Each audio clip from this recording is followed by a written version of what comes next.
She had been run out of 4 towns in 3 years, and this one was no different. Except this time, they didn't even wait until dark. The crowd pressed in from both sides of Dust Hollow's main street, silent and certain, the way mobs always are when they've already made up their minds. Hannah Mercer stood in the dirt with her single bag at her feet and the word murderer still ringing in the air where someone had thrown it like a stone. She was 31 years old, broad-shouldered, tired in a way that had nothing to do with sleep, and she had stopped crying about things like this somewhere around the second town. What she had not stopped doing was surviving. If you're watching this story for the first time, stay with me until the very end, because this is the kind of story that will sit with you long after it's finished. Hit that like button and drop the name of your city in the comments below. I want to see just how far this story travels. The morning Hannah arrived in Dust Hollow, Texas, it was already 94 degrees before 10 o'clock, and the town smelled like hot iron and river mud and something else underneath. The particular sourness of a place that had been holding on to old anger for a long time. She'd come in on the back of a supply wagon because she had spent her last real money 3 weeks prior on medicine for a child in Tarrant County who had needed it more than she had needed a proper coach seat. The wagon driver, a heavy-set man named Culver, who chewed tobacco and rarely spoke, had let her ride as far as Dust Hollow in exchange for her treating a badly infected cut on his forearm during the journey. She'd cleaned it with what little carbolic she had left, wrapped it tight, and told him to change the dressing every 2 days and to stop letting the rains rub directly against the wound. He'd looked at her like she was performing some kind of trick. "You a real nurse?" he'd asked. "I was," she'd said. That was how most conversations about her profession went now. Was. Past tense. Present tense was something harder to explain. Culver set her down at the edge of town without much ceremony and wished her luck in the distracted way people do when they're already thinking about something else. Hannah picked up her bag. Canvas, worn at the handles, heavier than it looked because of the medical kit she still carried out of habit, and walked the main street of Dust Hollow looking for a boarding house or a hotel or anything that might take her in for a few nights while she figured out what came next. What came next had been her operating question for going on 3 years. She found the boarding house on the north end of the street, a 2-story frame building with a hand-painted sign that read, Elmira's, rooms by week or month. A woman in her 50s answered the door before Hannah had finished knocking, looked her up and down the way people did when they were trying to decide whether to be polite or honest, and settled somewhere in between. "You traveling alone?" "Yes, ma'am." "You looking for work or just passing through?" "I'm not sure yet," Hannah said. "Possibly both." Elmira, if that was her name, and Hannah assumed it was, tightened her jaw in a way that could have meant anything. "You got coin?" Hannah had $2.30. She said she had $2. The room cost 75 cents a week. Elmira showed her up a narrow staircase to a small room with a bed, a dresser with a cracked mirror, and a window that looked out over the alley behind the building. Hannah set her bag on the floor and sat on the edge of the bed and listened to the town for a minute before she did anything else. It was a habit she'd developed, listening to a new place before she let herself settle into it. Sometimes you could hear trouble in the way sound moved. The particular quiet of a town that didn't want you could feel different from ordinary afternoon quiet. This quiet felt ordinary. She let herself breathe. That lasted until the following morning. She had gone to the general store for a few basic supplies. Needle and thread, a small jar of salt, a wrapped piece of cornbread from a woman selling them out of a basket near the entrance. She was standing at the counter waiting for the storekeeper to total her items when she heard it.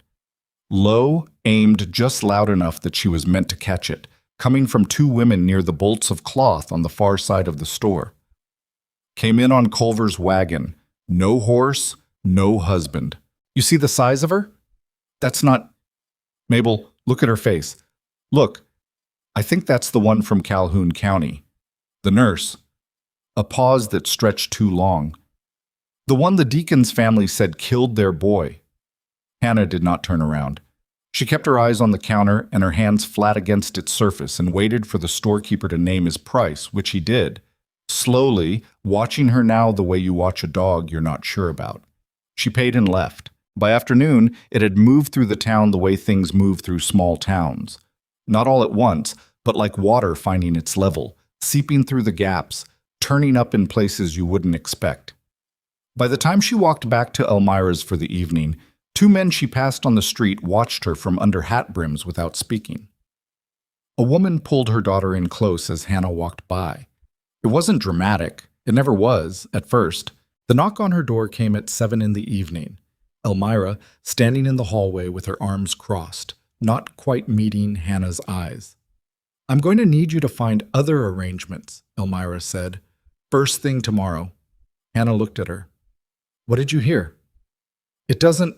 I run a respectable place. I've got other tenants to consider." "What did you hear?" Hannah asked again. She wasn't angry, she was tired, and there was a difference. Elmira's mouth thinned. "That you were responsible for a child's death over in Calhoun County. That the family pressed charges, that you've been running ever since." "The charges were dropped," Hannah said. "The child had a fever that had gone septic before I was ever called to the house. I spent everything I had trying to..." She stopped. She'd said this before. She knew how it landed. "The charges were dropped," she said again more quietly. "You can verify that." "I can't have the trouble," Elmira said. "I'm sorry. I really am." Hannah didn't tell her not to be sorry. She just nodded and closed the door.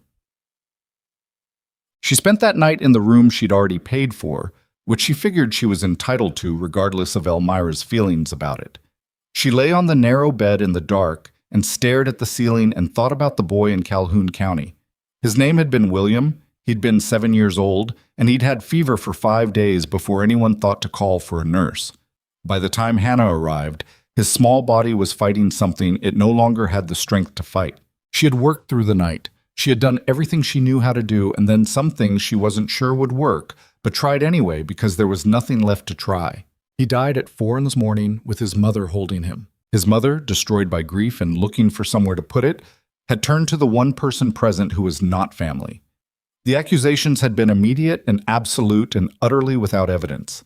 The charges had eventually been dropped. A physician from 2 counties over had reviewed the timeline and confirmed that nothing Hannah had done contributed to the boy's death. But that part of the story traveled slower than the first part, the way exonerations always do. She wasn't running. She was trying to find somewhere that hadn't heard the first part yet. She fell asleep eventually, which was the most functional thing she knew how to do.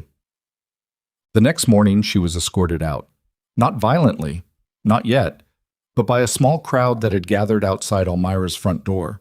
The sheriff was there, a wide-bellied man named Cutter, who had the look of someone doing a thing he'd been asked to do by enough people that it had stopped feeling like his responsibility. He told Hannah that Dust Hollow was a quiet town, and it intended to stay that way, and he'd appreciate it if she moved on before her presence became a larger problem than it already was. "I've broken no law," Hannah said. "Ma'am, I'm not arresting you. I'm just telling you the mood of the town." "I can hear the mood of the town." "Then you understand my position." She picked up her bag from where she'd set it on the porch steps. The crowd watched. Nobody said anything openly cruel. They were past the point of needing to. Silence from 20 people all looking at you the same way is its own kind of language. She started walking. She had gotten maybe 30 yards down the street, moving toward the edge of town with no particular direction in mind because all directions were the same when you had nowhere to go, when she heard boots on the ground behind her, covering ground quick.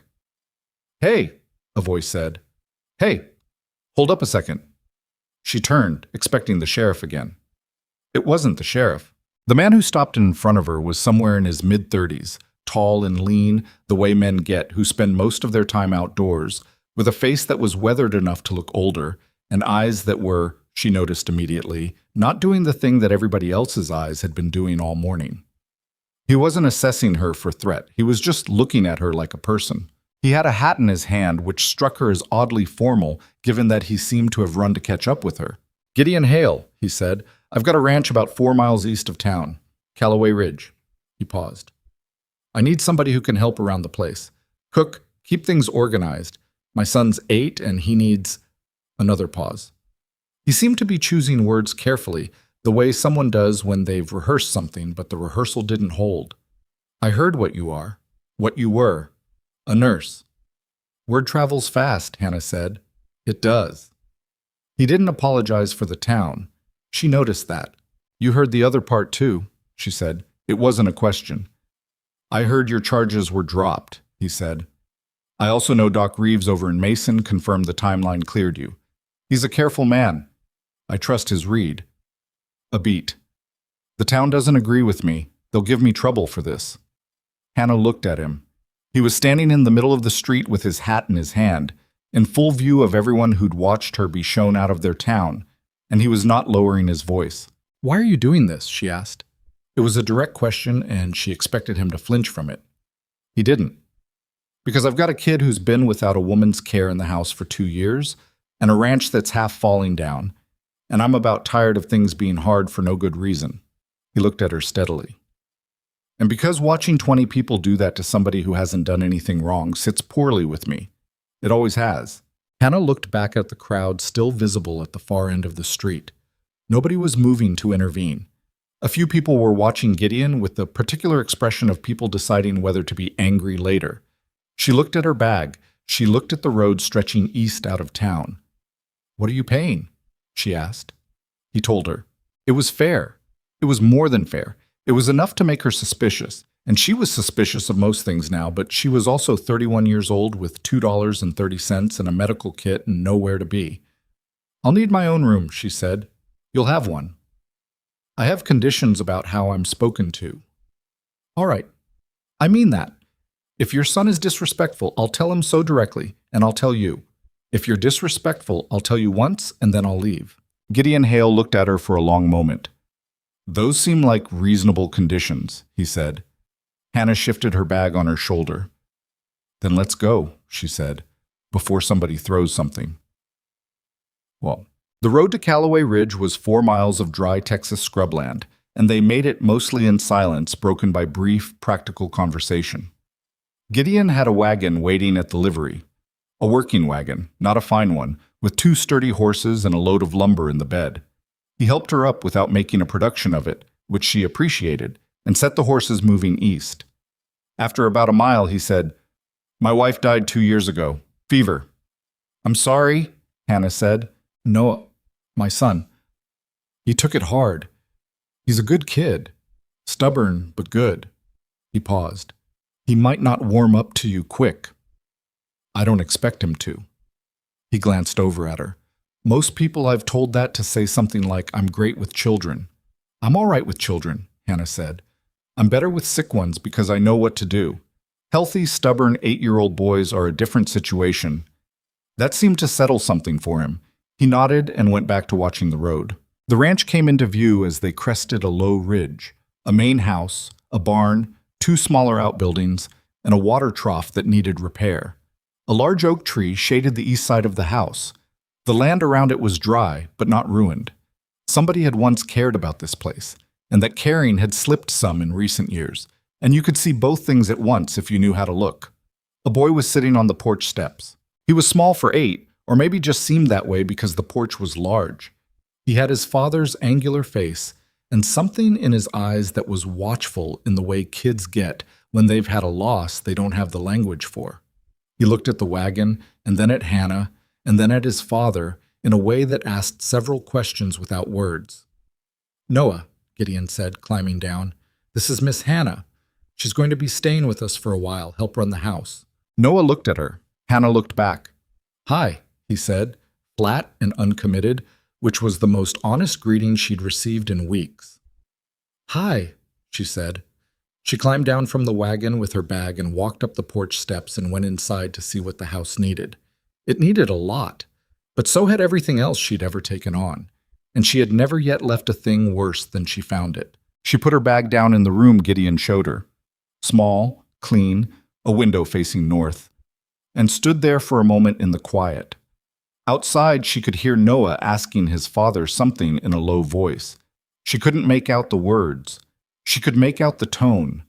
It was the tone of a child bracing himself for change, trying to figure out whether this particular change was going to be the kind that hurt.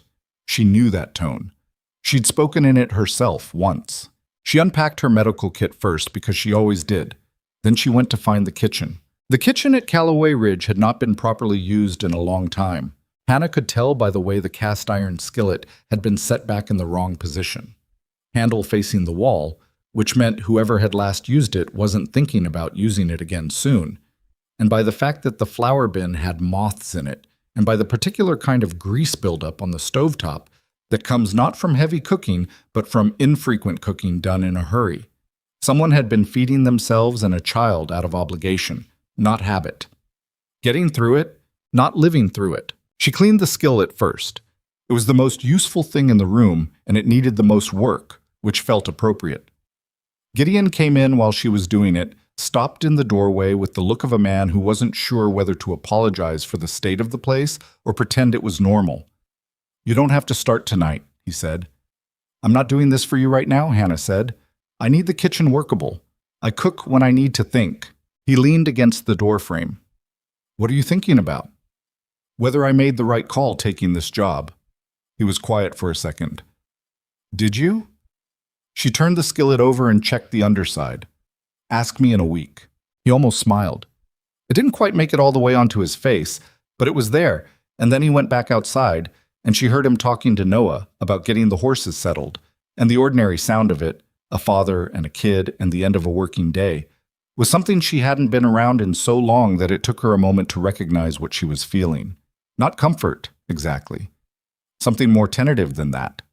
The possibility of comfort, which was different and also easier to lose. She made cornbread and salt pork for supper because that was what the pantry had, and she made it properly, which meant it was better than whatever they'd been eating.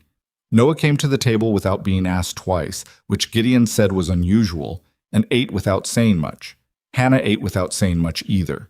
Gideon made 2 attempts at conversation, got brief responses from both of them, and gave up with what seemed like reasonable good humor. After supper, Noah carried his plate to the wash basin without being told.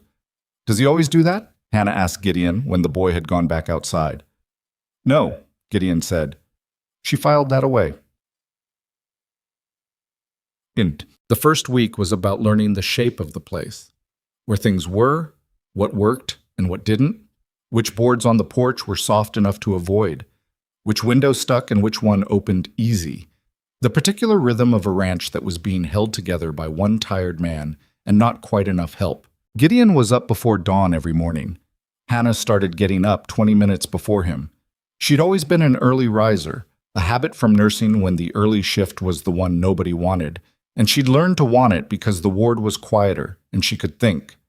She had coffee ready when he came through the kitchen, and she noticed after a few days that he'd started timing his walk from the barn based on when the smell of it reached him. She didn't say anything about that. Neither did he. Noah was harder, not mean. He was too young to have learned mean yet, and anyway, Hannah didn't think it was in him, but resistant in the particular way of a child who has been disappointed by adults enough times to have started rationing his trust. He answered questions with as few words as possible. He watched her from doorways. He had a habit of being present without quite being in the room, positioned to retreat if necessary, and Hannah recognized it because she'd done the same thing herself at his age, for different reasons. She didn't push. She just kept cooking and kept the house in order and kept her door open and waited for him to decide on his own timeline. It took 11 days. She was sitting at the kitchen table on the 11th evening, writing in a small notebook she used to keep track of medical observations, a habit she'd never broken even when she had no patience, because the act of recording things helped her organize what she knew. When she heard bare feet on the floorboards and looked up to find Noah standing in the kitchen doorway in his nightclothes, looking at the notebook with the 7-year-old's transparent attempt to seem like he'd just wandered there accidentally. "Can't sleep?" Hannah asked. "I slept," he said. "I woke up. Do you want water?" "What are you writing?" She looked at the notebook. "Medical notes. Things I've observed and want to remember." "About what?" "The way certain plants react to the soil here. Whether the well water has minerals that would affect certain treatments." She paused. "Whether the man your father calls Doc Reeves has any actual medical training or just a confident manner." Noah blinked. "You haven't even met Doc Reeves." "I know. I'm keeping a section for things I suspect." He was quiet for a moment. Then, "He gave me medicine last winter that tasted like metal and made my stomach worse for 2 days. That was probably sulfur compound. Some physicians think it clears infection. It mostly just makes you miserable." She closed the notebook. "Sit down if you want to. I can heat up the last of the cornbread." He sat down. She heated the cornbread. They ate in a quiet that was different from the first week's quiet, less wary, more simply comfortable. And when he went back to bed, he said good night at the door, which was the most voluntary thing he'd said to her yet. She sat at the table for a while after that, not writing anything, just letting the evening settle. By the end of the third week, the house had changed in ways that were hard to name individually, but obvious in total. The windows were clean, the smell was different, less closed up, more like a place where people cooked and moved around and left traces of themselves. Hannah had found a curtain fabric in a box under the stairs, dark red with a faded pattern, that had probably been bought for a reason and never used. And she'd hung it in the kitchen window because the afternoon light came in hard and needed something to break it up. Gideon had looked at it one morning without saying anything, and then he'd looked away, and she understood enough to not mention it. The curtain had probably been his wife's. She hadn't taken it down. She'd started helping with the smaller ranch work too, not the heavy labor, which Gideon handled with a hired hand named Tomas, who came 3 days a week and spoke almost entirely in gestures, but the management parts, the organizing. She'd found the account books in a drawer and gone through them, not because she'd been asked to, but because the drawer had been falling apart from moisture, and she'd needed to move things to fix it. And once she had them in her hands, she couldn't not look. And what she found was a man who was good at ranching and bad at bookkeeping, which was common, and who had been overcharged for supplies by a feed merchant in town for going on 8 months, which was less common and more specifically infuriating. She brought it to Gideon that evening. "You're being cheated," she said, setting the ledger open on the table. He looked at it, then he looked at her. "By who?" "Merchant named Fowler. He's been invoicing you at a rate about 15% above what he charges other buyers. I found 2 of the other invoices in the same drawer, probably left by a previous hand, and the comparison is pretty clear." Gideon was quiet for a long time, looking at the numbers. "I knew something was off," he finally said. "I couldn't find where. It's the kind of thing that's designed to be hard to find, small enough that it doesn't jump out, consistent enough to add up." She pulled the ledger back. "I can put together a written comparison if you want to take it to him, or to someone else if you'd rather not deal with Fowler directly. Fowler and I are going to have a conversation regardless," Gideon said, in a tone that made Hannah glad she wasn't Fowler. She had the comparison written up by morning. Bouts. The letter came on a Tuesday. Gideon brought it in with the mail from town, set it on the table with the other things, and didn't say anything because he hadn't opened it yet.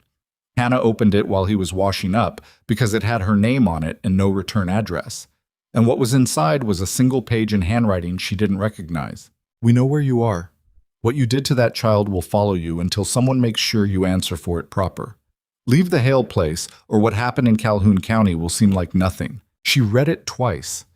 Then she set it face down on the table and stood in the kitchen for a minute with her hands flat on the counter, not quite letting herself feel the full weight of it yet, doing the thing she did when she needed to stay functional, breathing through the nose, counting backward from 10, finding the floor under her feet.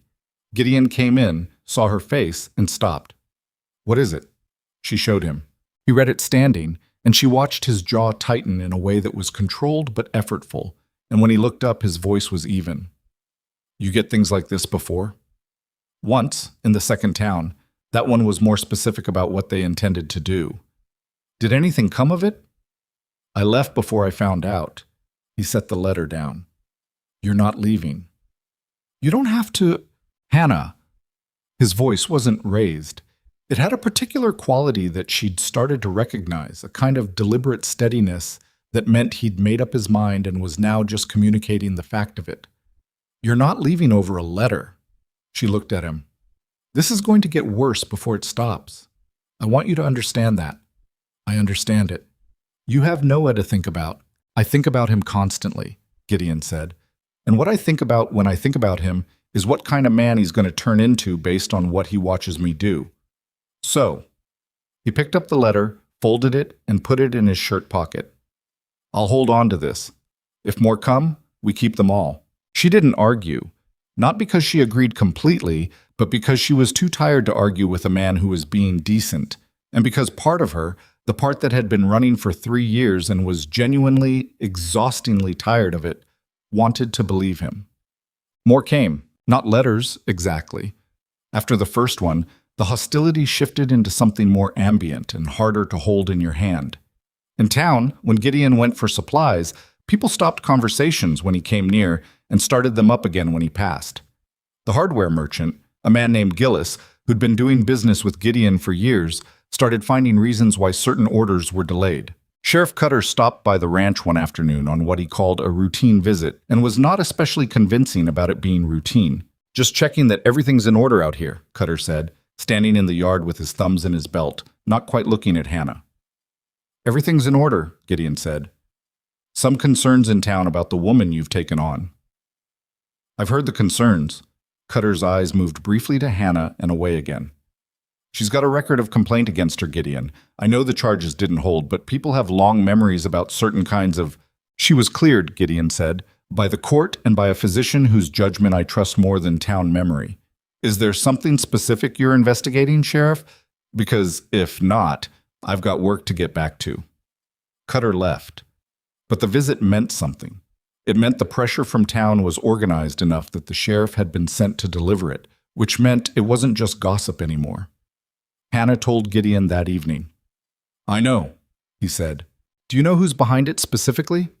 He was quiet for a moment. "I have suspicions.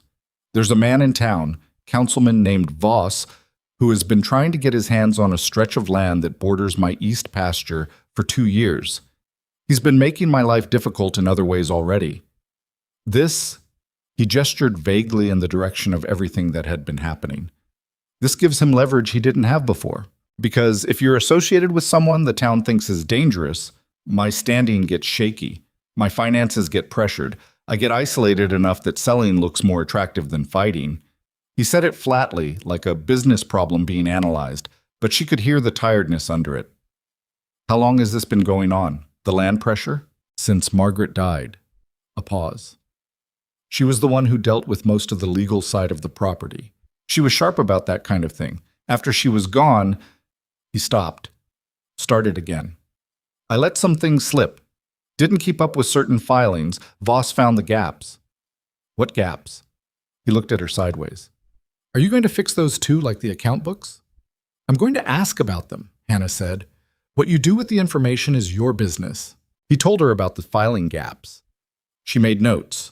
She was not a lawyer and didn't pretend to be, but she'd lived enough of her adult life in the margins of official processes, navigating complaint boards, medical review committees, county records offices, to know that most legal vulnerability came from paperwork that hadn't been done rather than laws that had been broken. The paperwork could usually be done. She started making a list. It was Noah who saw the men first. He came in from the yard on a Saturday afternoon, moving faster than usual, and found Hannah in the sitting room where she was mending a tear in Gideon's work jacket.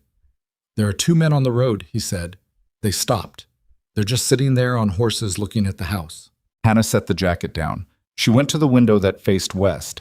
You couldn't see the road from it directly, but you could see far enough to catch movement. And sure enough, at the edge of her sightline, 2 horses and 2 riders, not moving. "Where's your father?" she asked. "Back pasture. Go get him. Don't run on the road. Cut through the grass." She looked at Noah, who was watching her with wide eyes that were trying very hard not to look scared. "It's probably nothing," she said, "but go get him anyway." Noah went. Hannah stayed at the window. The men on the road didn't move for a long time. Then, slowly, they turned their horses and went back the way they'd come. By the time Gideon reached the house at a near jog with Noah behind him, there was nothing left to see. She described them as best she could. She'd only had a partial view. Average height on the horses, dark coats despite the heat, which could mean they were from somewhere north or could mean they were trying not to be memorable. No badges that she'd seen. Gideon listened carefully. "Bounty hunters sometimes look like that," he said, and the way he said it meant he'd been thinking about this possibility for a while. "I'm not wanted," Hannah said. "The charges were dropped." Charges being dropped doesn't always mean somebody's not looking for you. He said it carefully, watching her face. The Deacon's family, the boy's family, they had money. If they hired someone private, to do what? Drag me back to a trial that already ended in my favor? "To make a point," he said, "or to scare you into running somewhere easier to find you." Hannah sat down. Not because she was scared. She was, a little, she wasn't made of stone, but because sitting meant she was staying put, and staying put meant she was not running, and not running was a decision she needed to make with her body as well as her mind. "I'm not running," she said. Gideon looked at her for a moment. Then he sat down too, in the chair across from her, elbows on his knees. Noah hovered in the doorway. "I'm going to write to an attorney I know in San Marcos," Gideon said. "A man named Aldrich. He's handled property cases for me before, and he knows people in the county court system. I want to know exactly what your legal standing is and whether there's anything we can file proactively to shut the Deacons Avenue down completely. That costs money. Let me worry about that." "Gideon, let me worry about that," he said again, in the same even tone he'd used about the letter. Final, not unkind. Hannah looked at her hands. She'd kept her nails short her whole adult life. Nurses did. It was practical. And her hands were strong and blunt, and had done a lot of things she was proud of, and one thing she'd spent 3 years being punished for. She looked at them for a moment, and then she looked up. "All right," she said. Noah came into the room properly then, crossing to the chair beside his father, and sitting in it with the decisive air of someone choosing a side which, Hannah understood, was exactly what he was doing. He was 8 years old and choosing a side, and the weight of it sat in the room quietly for a moment. "Are you going to have to leave?" he asked her, flat, like his father, trying not to make it sound like it mattered as much as it did. "Not today," Hannah said. "But maybe?" She looked at him directly, because he deserved that. "I don't know," she said. "I'm going to do everything I can to make sure I don't have to, but I'm not going to promise you something I can't control." He considered this. "Okay," he said finally, in a voice that accepted the honesty even if it didn't like it. Outside, the afternoon light was going orange across the dry grass, and somewhere in the back pasture a horse was making noise about something, and the ranch sat quiet and imperfect and stubborn under the Texas sky, holding its ground. So did the people inside it. 2 days later, Gideon went to town. He went alone, which Hannah had mixed feelings about but didn't argue with. He went to the general store and to the post office and to the office of Sheriff Cutter, and what he said in each place traveled through Dust Hollow with the same speed that everything traveled there, which was fast. He had stood in front of Cutter's desk with the door open so that the 3 people in the outer room could hear, and said clearly that Hannah Mercer was employed on his property with his full knowledge and confidence, that he had reviewed the legal record of her case and found it to be unambiguous in her favor, and that any further attempts to pressure her or him through unofficial channels would be documented and reported to the county sheriff's office and, if necessary, to federal authorities. He had also said before leaving that anyone who had been sending anonymous letters to a woman on his property should understand that he'd kept every one of them and knew how to find a handwriting expert. He came home that evening dusty and tired and sat at the table and ate the supper Hannah had made without saying much about what had happened, because he'd said what needed saying, and that was that. But Noah, who had gone to the fence to meet the wagon when it came up the drive, told Hannah quietly while they were clearing the dishes. He said it loud enough for the whole post office to hear. Old Mrs. Garrett looked like she'd swallowed something bad. Hannah set a plate in the wash basin. "Did he?" she said. "He didn't yell or anything. He just—" Noah searched for the word. "Said it like it was true, like it wasn't a question." She looked at the boy, 8 years old, with his father's careful eyes and his own complicated heart, and she thought about what Gideon had said. What kind of man he's going to turn into based on what he watches me do.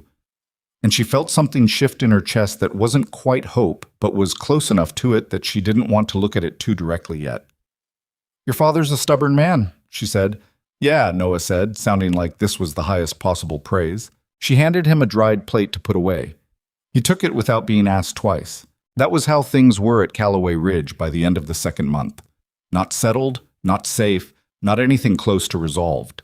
The threats were still there, circling like weather that hadn't broken yet. Voss was still maneuvering. The men on the road might come back or they might not. The town hadn't changed its mind about Hannah, not really. The people who turned away from her were still turned away, and probably some of them always would be. But the ranch was warm and the kitchen smelled like food, and a boy who hadn't spoken voluntarily to an adult in 2 years was standing at the cabinet, putting dishes away like it was the most ordinary thing in the world. And Hannah Mercer, for the first time in 3 years, was not planning her next move out. The letter from Attorney Aldrich arrived on a Thursday, and it was not good news.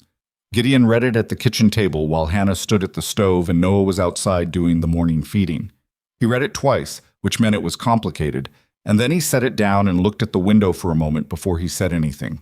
Aldrich found a filing, he said, out of Calhoun County. The Deacon's family, the boy's family. They went to a federal magistrate 6 weeks ago.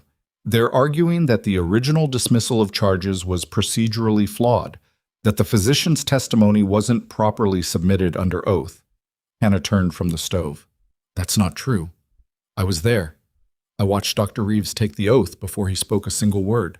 Aldrich knows that. He's looking for the original transcript. Gideon picked up the letter again, scanning it. But here's the problem.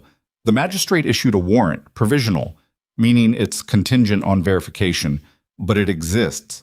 If a marshal or a hired agent presents it, you can be detained while the question gets sorted out in federal court. The word detained sat in the kitchen between them like something dropped. Hannah turned back to the stove. She took the pan off the heat because she needed something to do with her hands, and burning breakfast wasn't going to help anyone. She set it to the side and stood there with her back to Gideon for a moment, letting herself feel the full weight of what he'd just said before she decided what to do with it. How long does Aldrich think verification would take? She asked. He doesn't know. Could be weeks. Could be longer if the Deacon's family has people working to slow it down. And while it's being verified, you'd be held probably in the county seat. A pause. Hannah, look at me. She turned around. His face was doing the same thing it did when he'd read that first anonymous letter. Controlled, the anger held at a careful distance from his voice. I'm going to San Marcos, he said. Personally, Aldrich needs someone to push this from the inside, and letters aren't fast enough anymore. I need to be in a room with him, and with whoever has the original court record. That's 3 days at least. Riding there and back. I know. And in the meantime, Tomas will be here. And I'll ask Mrs. Beaumont from the East Road. She's decent people. She's been cautious about all this, but she's not unkind. She can check in. He leaned forward on the table. You stay on the property. If anyone comes with papers, you don't open the door until I'm back with something from Aldrich. That's not legally sound advice, Gideon. No, he agreed. It's practically sound advice, which is different. She almost said something about the distinction between those two things and decided it wasn't the moment. When are you leaving? Tomorrow at first light. He hesitated. I need you to be straight with me about something. All right. Is there anything in your history I don't know yet? Anything that could come up in a federal proceeding that I'd be walking into blind? It was a fair question. It was the question she'd been waiting for him to ask since the day they'd driven out of Dust Hollow together, and she'd been dreading it not because the answer was bad, but because saying it out loud to someone who had actually chosen to trust her was a different thing from saying it in a courtroom. She pulled out the chair across from him and sat down. There was a second complaint, she said. Before Calhoun County, a man in a town called Ridley Flats over in the hill country said I'd given his wife the wrong dose of laudanum. She had been in severe pain for weeks from an abdominal condition that 3 physicians had already failed to treat, and I gave her what I believed was a therapeutic dose to allow her to sleep. She recovered fine. The husband was angry for reasons that had nothing to do with the medicine, and a lot to do with the fact that I was a woman doing a job he thought should belong to a man with proper credentials. She kept her voice level. The complaint went nowhere, but it exists in the record. Gideon listened without interrupting. That's everything? He asked when she finished. That's everything. He nodded slowly. Aldrich needs to know about the Ridley Flats complaint so it doesn't surprise him. I'll write it out tonight. Everything I remember. All right. He stood up. I'll be back in 3 days. 4 at the outside. She looked at him. There were things she could have said at that moment. Things about what it meant that he was doing this, about what it cost him, about the fact that she was aware, every day, of what her presence on this ranch had brought down on a man who had been trying to quietly hold his life together. She didn't say any of them, partly because she wasn't built for that kind of speech, and partly because she thought he probably already knew. Be careful on the road, she said instead. He picked up his hat. Always am. He wasn't, particularly. She'd seen him push the horses in bad light more than once, but she let it go. What? He left the next morning before the sun was fully up. Noah stood on the porch and watched the wagon go until it disappeared over the ridge, and then stood there a little longer anyway, and Hannah let him do it. She understood the particular kind of watching that had nothing to do with actually seeing anything. After a while, he came back inside and sat at the table and ate his breakfast with the focused attention of a kid trying to act like everything was ordinary. "He'll be back Thursday," Hannah said. "I know," Noah said. "He told me. He's done this before." "I know." He pushed a piece of cornbread around his plate. "It's different now." She looked at him. "Because of me." He didn't deny it or soften it. He just looked up at her with those careful eyes and said, "Yeah." And she appreciated the honesty, even though it landed somewhere tender. "I'm sorry for that," she said. He thought about it. "Don't be," he said finally. He went because it was the right thing. He always goes when it's the right thing. He went back to his breakfast. He just usually doesn't have to go as fast. They moved through the morning the way they'd gotten used to moving through mornings. Hannah on the household work, Noah on his assigned ranch chores, Tomas arriving mid-morning to handle the heavier labor and communicating everything he needed to in nods and brief gestures. It was a Thursday in late July, and the heat was building early, the kind of heat that by noon would make the air above the dirt shimmer and make every task feel twice as hard as it was. Hannah kept water out. She kept track of the time and the temperature in the automatic way she'd learned to do in her nursing years when heat management wasn't a comfort issue, but a clinical one. She told Noah twice to drink and reminded Tomas once, who nodded and drank and didn't seem offended by being reminded. She noticed Noah flagging around mid-afternoon, but assumed it was the heat and the disruption of his father being gone, and the accumulated tension of the past several weeks all pressing on an 8-year-old body that had been carrying more than 8-year-old bodies were built for. She told him to sit in the shade, and he argued, which was normal, and she was firm about it, which she'd gotten better at, and he sat down against the barn wall with a cup of water and a look that communicated his opinion of being sidelined. She went inside to start on the evening meal. She was 20 minutes into it when she heard the sound. Not a shout, quieter than that, which was worse. A kind of low thump, like something soft hitting the ground. She was out the back door and around to the side of the barn in probably 15 seconds, though it felt longer, and what she found stopped her blood cold for a full second before her training took over and she stopped feeling and started doing. Noah was on the ground. He hadn't fallen hard. He'd slid down the barn wall more than fallen, but he was on his side in the dirt, and his face was flushed a deep, alarming red. And when she dropped to her knees beside him and put her hand to his neck to feel his pulse, it was rapid and weak in the particular way that meant his body was working too hard to compensate for something. "Noah!" She kept her voice even. Even was important. "Noah, can you hear me?" His eyes were open, unfocused in a way that scared her, tracking slowly when she moved her hand across his line of sight. "Hot," he said. His voice was strange, slurred slightly, like he'd been woken from too deep a sleep. "I know. I've got you." She got her hands under his arms and moved him into the shadow of the barn, fully into the shade, and checked his skin. Dry, which was the thing she'd been afraid of.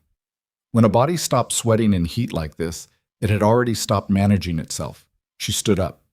"Tomas!" Her voice carried across the yard. "Tomas, I need you now." He came around the corner of the fence at a run, saw Noah on the ground, and his face changed. "I need cold water," she said. "The well water, not the trough. Everything we have in the bucket. Bring towels. Clean ones from the house. Top shelf of the linen press. And then I need you to saddle the fastest horse and ride to town for the doctor." Tomas was already moving. "The doctor won't come," she said, half to herself and half to Noah, who probably couldn't track the words anyway. She knew it as she said it. Doc Reeves had not spoken to her, had not acknowledged her existence in 3 months, and with a federal warrant hanging over her name, there was precisely 0 chance he would set foot on this ranch. She knew that. She was sending Tomas anyway because she had to try, and because she needed Tomas out of her way while she worked, and because there was a small chance she was wrong about the doctor. She went for the medical kit. Impact. She had done heat stroke management before. Twice, during her years as a working nurse, once on a harvesting crew, and once on a man who'd been working a forge in summer without enough water. She knew the parameters. She knew that the body temperature had to come down steadily, not all at once, And she knew that a child was different from an adult in ways that mattered. And she knew that the window for intervention was not as long as people thought it was. She stripped Noah down to his undershirt and used the cold well water on the towels. Neck, wrists, the insides of his elbows, the backs of his knees, the places where blood ran close to the surface. She talked to him while she worked because keeping him oriented mattered, keeping him in the present mattered, and also because she needed something to do with her voice. "Stay with me," she said. "You're going to be all right. I need you to stay with me, Noah." His eyes found her face. "Miss Hannah." "Right here." "My head hurts." "I know it does. That's going to pass." She changed the towel on his neck, the water already gone warm. "Tell me something. Tell me about your horse. What's his name?" "Pepper." "You named a horse Pepper." "He's brown with black spots." A pause. "Like Pepper." "That's actually pretty logical," she said. "Why did I question that? Keep talking to me." She moved him inside once his skin started to feel less like it was radiating heat and more like a human being's skin was supposed to feel. The house was cooler than outside, and she set him on his bed and kept the window open for airflow and stayed beside him, trading the towels out regularly, watching his pulse, watching his eyes, tracking everything. His pulse steadied somewhere around the second hour. Not normal, still faster than she wanted, but steady, which was different from the terrifying flutter she'd felt at the barn wall. His color came back in gradual degrees, the alarming red fading to something closer to pink, and then to the ordinary brown of a sun-weathered kid, and at some point he fell asleep, which she allowed because sleep meant his body had enough stability to manage basic functions again. She sat in the chair beside his bed and did not let herself feel anything except focused. Tomas came back without the doctor. She'd known he would. He stood in the bedroom doorway with his hat in his hands and his face carrying the news before he said it. "He won't come, he said," and then he stopped and looked down. "It doesn't matter," Hannah said. "What's his color look like to you?" Tomas looked at Noah, at the steady rise and fall of the boy's chest. He held up his hand and tipped it side to side. So. "Better than an hour ago," Hannah said. "His pulse is more regular. I'm going to keep the cooling going through the night and watch his fluid intake when he wakes up." She looked at Tomas. "Thank you for trying." He nodded. He stayed in the doorway for a while longer before going to see to the horses, and Hannah understood that it was his way of staying near without crowding her, which she was grateful for. The night was long in the way that nights are long when you are responsible for someone and cannot sleep. Hannah moved between the chair and the bed and the kitchen, where she kept re-soaking the towels, and the window, where she checked the dark outside for any sign of riders, because Gideon had been gone since morning, and the warrant was still out there, and the men who'd sat on horses watching the house had not entirely left her mind. At 2 a.m, Noah woke up. He was confused at first, disoriented in the way of someone emerging from sleep that was deeper than normal sleep. And then his eyes focused on Hannah, and he stayed still in the careful way of someone taking inventory of how their body felt. "How bad was it?" he asked. "Bad enough," she said. "You're going to be all right." "You fixed it." "I managed it. Your body fixed it." She put her hand to his forehead. "Still warmer than she wanted, but no longer alarming." "How's your head?" "Still hurts. Less." "That's going to take a day or two to clear fully. You need to drink." She had water and a small amount of diluted broth on the nightstand. Slowly, small amounts. He drank. He made a face at the broth but drank it anyway, which she took as a good sign. When children stopped arguing about things, it usually meant they felt worse, not better. "Doc Reeves didn't come," he said. It wasn't a question. He'd probably heard Tomas at the door. "No." "Because of you." She didn't dress it up. "Yes." He lay back against the pillow. "That's not right," he said quietly, like someone arriving at a conclusion rather than stating an opinion. "A doctor's supposed to come when you need him. That's his job." "Yes, it is." "He didn't do his job." "No," Hannah said, "he didn't." Noah was quiet for a while. She could see him processing it, the specific, sharp injustice of it reaching him in a way that abstract unfairness about Hannah's situation probably hadn't, because this was his body, his night, his head that still hurt. He was 8, And the world had just shown him something about what people could do when they decided someone didn't deserve their help, and she couldn't fix that for him, and wasn't sure she would even if she could. Some things needed to land. "Will my dad be mad?" he asked. "At Reeves? Probably. At me for getting sick?" "No," she said. "He'll be scared because he wasn't here, and that'll come out looking like something else, but it won't be mad. Not at you." He seemed to believe her, which meant she'd gotten the read right. She settled back in the chair. "You should sleep," she said. "Are you going to stay?" "Yes." He closed his eyes. In a few minutes, his breathing evened out into sleep again, and Hannah sat in the dark with her hands in her lap and listened to the night outside and the sound of him breathing, and let herself finally feel the shaking that had been waiting behind the focused part of her since she'd found him on the ground. She pressed her hands flat on her thighs and breathed through it and waited for it to pass. It passed. It always did. Gideon came back on the evening of the second day, not the third, which meant he'd pushed the horses harder than he'd said he would. Hannah heard the wagon on the drive and came out onto the porch, and he knew from her face before he'd climbed down that something had happened. She told him quickly and clearly what had occurred, what she'd done, where Noah was now. She watched his face move through several things in fast succession, fear arriving and getting controlled, then the specific anguish of not having been there, then something that looked almost like anger before it dissolved into something harder to name. He was up the porch steps before she finished talking. He went to Noah's room and she heard low voices through the wall, Gideon's, rougher than usual, and Noah's, steadier than she would have expected, filling his father in like a small adult making a report. She caught fragments. Miss Hannah kept the towels cold. She didn't leave all night. Doc Reeves didn't come, but she didn't need him. She sat at the kitchen table and waited. Gideon came out 10 minutes later. He sat down across from her. He put his hands on the table and looked at them for a long moment. "He seems all right," he said. "He needs another 2 days of rest and a lot of fluid. No sun for the rest of the week." "Okay." A pause. "You were alone here."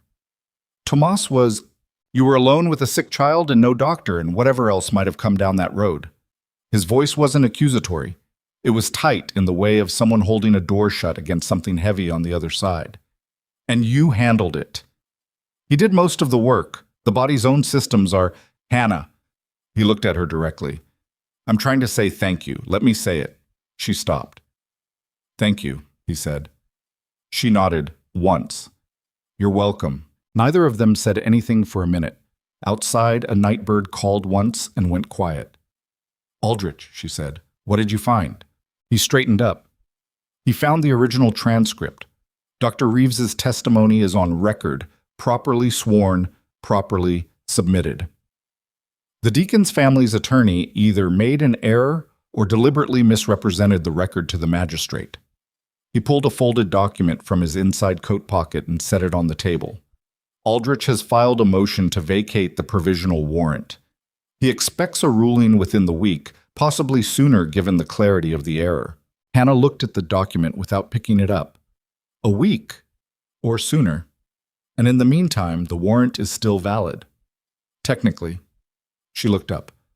"Were there men on the road today? Coming in?" Something moved across his face. "2 men. I passed them about a mile out. They were heading this direction." The kitchen went very still.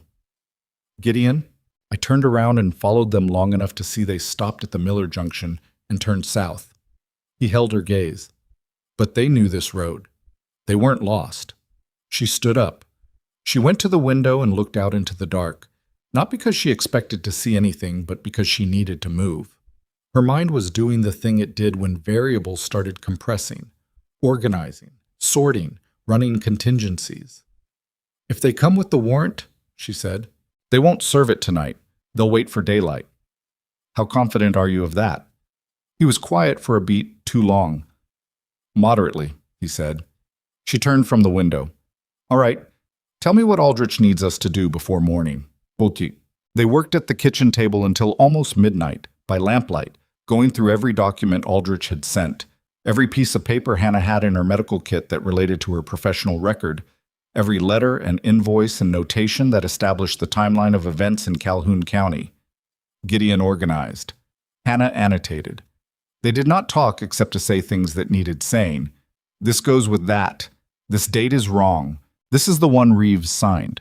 And the work between them had the focused quality of two people who'd stopped being careful around each other and were just doing what needed doing. Somewhere past 11, Noah appeared in the doorway in his nightclothes, looking at the papers spread across the table. "You should be in bed," Hannah said. "I know." He didn't move. "Is it bad?" "We're working on it," Gideon said. "Can I help?" They both looked at him. A skinny 8-year-old in two large nightclothes who'd spent the previous night fighting his own body and had woken up asking if the doctor's absence was about fairness and was now standing in a doorway offering to help with things he didn't understand. "Go to bed," Hannah said. "You being rested helps. That's real help." He looked at her, deciding whether this was true or whether he was being managed. He decided it was true and went back to his room. Gideon watched him go. "He trusts you," he said quietly. "I know. He doesn't trust people fast. He never did, even before Margaret." She sorted another document without answering because she didn't know what to say that wasn't either too much or not enough. "I trust you too," Gideon said. "I want you to know that. Whatever happens tomorrow or the day after, whatever those men do or don't do, I'm not changing my position." She stopped sorting. "Gideon, the ranch, I know what's at stake. Voss is using this. Everything that happens to me affects your property claim, affects Noah's. I know what's at stake," he said again, and his voice was the same as it always was when he'd made up his mind. Not loud, not hard, just fixed. "I knew it in the street in Dust Hollow when I ran to catch up with you. I've known it every day since." Hannah looked at him across the table, covered in papers and lamplight, and the accumulated evidence of a life that had been dragged through 3 years of someone else's grief and blame. She had spent so long making herself small enough to fit through doorways without disturbing anything that she had almost forgotten what it felt like to have someone simply refuse to look away. "All right," she said. They went back to the documents. The lamp burned low. Outside, Texas night pressed in from all directions, thick and hot and indifferent, the way the frontier always was. Not cruel by design, just enormous. And you were either built for it or you learned to be, or you were taken apart by it piece by piece until there was nothing left to take.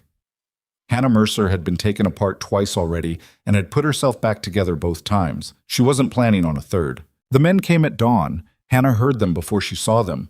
Hoofbeats on the dry road, more than 2 horses, moving at the deliberate pace of people who were not in a hurry because they believed they had authority on their side. She was already awake. She had slept in the chair at the kitchen table for maybe 3 hours, and the sound pulled her up out of it cleanly, the way sounds do when you've been listening for them in your sleep. She went to the window. 4 riders. 2 of them she recognized from the road, the dark coats, the studied anonymity of men who did this for a living. The other 2 were different. One wore a badge that caught the early light. The other was in a suit that had no business being on a horse in Texas July, which meant he'd come from somewhere with an office and a filing system and a piece of paper he intended to use. She went to Gideon's door and knocked twice. He opened it almost immediately, which meant he'd been awake too. 4 of them, she said. One's a marshal. One looks like a county official. He was already dressed. He'd slept in his clothes, which she hadn't known until now. Go to Noah's room, he said. Stay there until I come for you. Gideon, I'm not hiding you, he said, reading her face correctly. I'm giving Aldrich's motion time to matter. There's a difference. He looked at her steadily. Let me talk to them first, 5 minutes. She went to Noah's room. Noah was awake, sitting up in bed with the alert eyes of a kid who'd absorbed the tension of the previous days into his nervous system and was now running on it. She sat on the edge of his bed, and they both listened to Gideon's boots cross the floor and the front door open. She could hear the voices, but not the words at first. The low register of the marshal, the higher, more formal cadence of the suit, and then Gideon's voice, even and deliberate, asking questions rather than responding to statements. She caught fragments through the wall, provisional warrant, then Gideon, vacated, motion filed, Aldrich and San Marcos. Then a pause, longer than comfortable. Then the suit's voice, sharper. Noah looked at her. She put her finger to her lips. The front door opened wider. She heard Gideon say, clearly enough that she was meant to hear it. "Hannah, come on out." She stood up. Noah started to get up too, and she put her hand on his shoulder. "Stay," she said. He sat back down, and she could see how much it cost him, which told her something about the kind of man he was going to be. She walked into the front room. The marshal was a lean man in his 40s with a face that had been outdoors a long time, and eyes that were doing the professional assessment she'd learned to recognize, categorizing, not judging, the look of someone doing a job rather than expressing an opinion. The county official was younger, soft-handed, holding a folded paper with the particular care of someone who thought paper was power. "Hannah Mercer," the marshal said. "Yes, I have a warrant issued by Federal Magistrate Holbrook out of Calhoun County for your detainment pending review of. The warrant is subject to a motion to vacate filed by attorney Robert Aldrich of San Marcos," Gideon said, from beside her. "Filed 2 days ago on the basis that the magistrate was provided with a materially false account of the original court record. We have documentation." He held up the folder they'd put together the previous night. The marshal looked at it. He looked at the county official, who was looking at the folder with the expression of someone whose morning had just become more complicated than he'd planned for. "I'm not aware of any motion to vacate," the official said.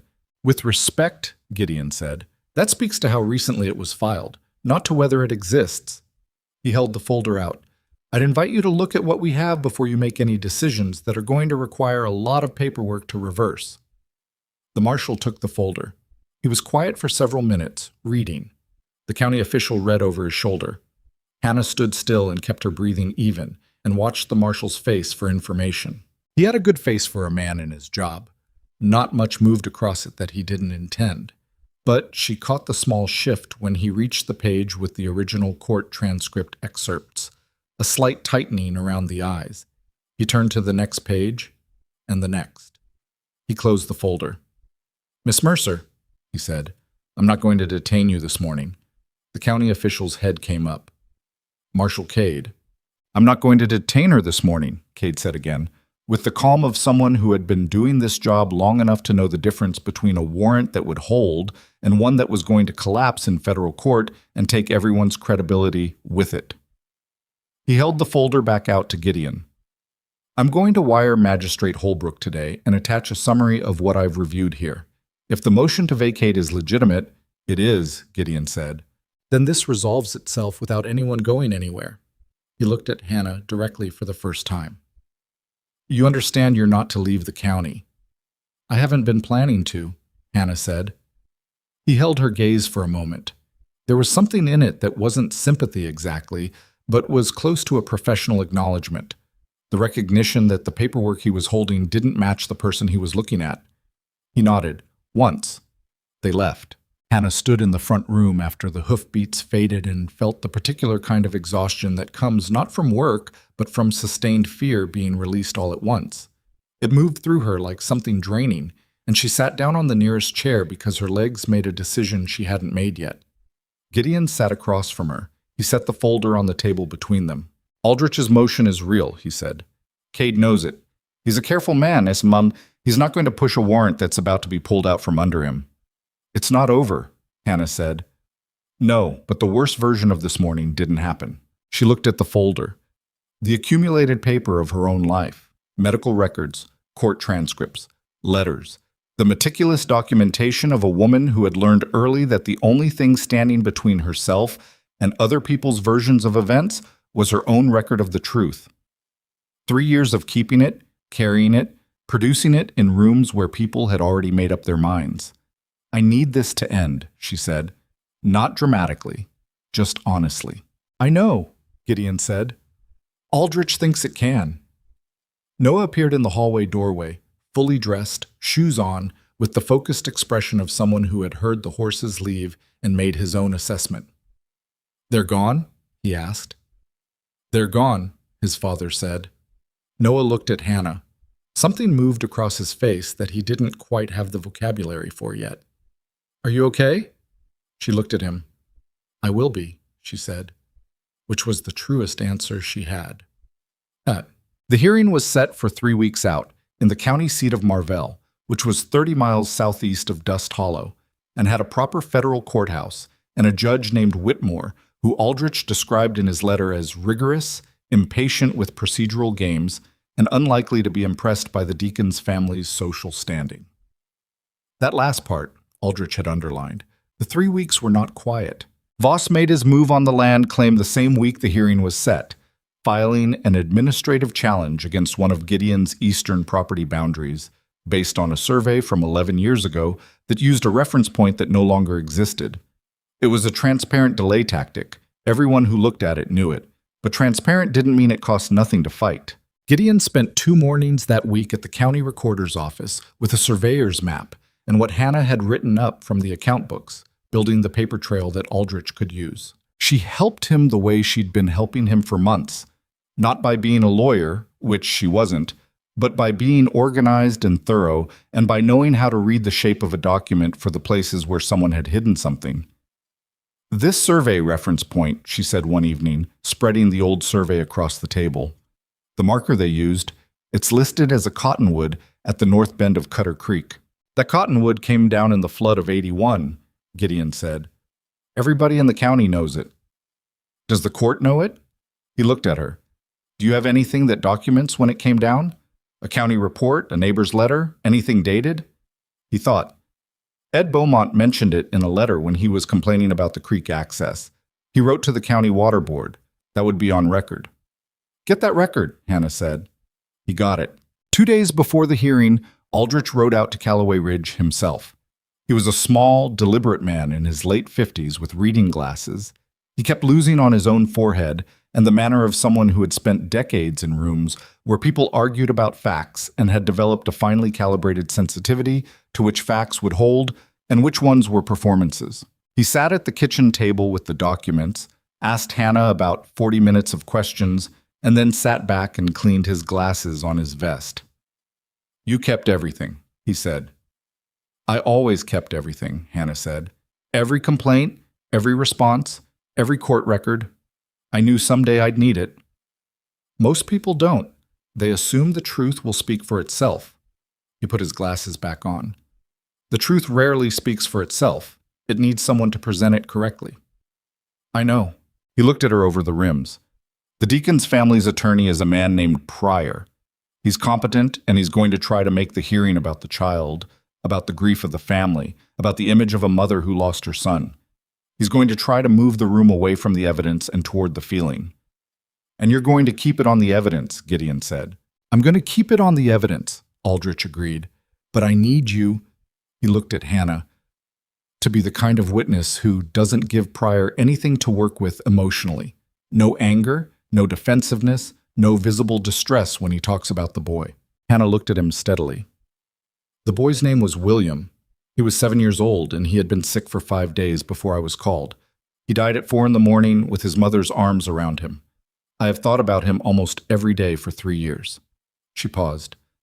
I'm not going to be angry or defensive. I'm going to tell the truth clearly and without performance, and I'm going to be able to do that because the truth is what I actually have.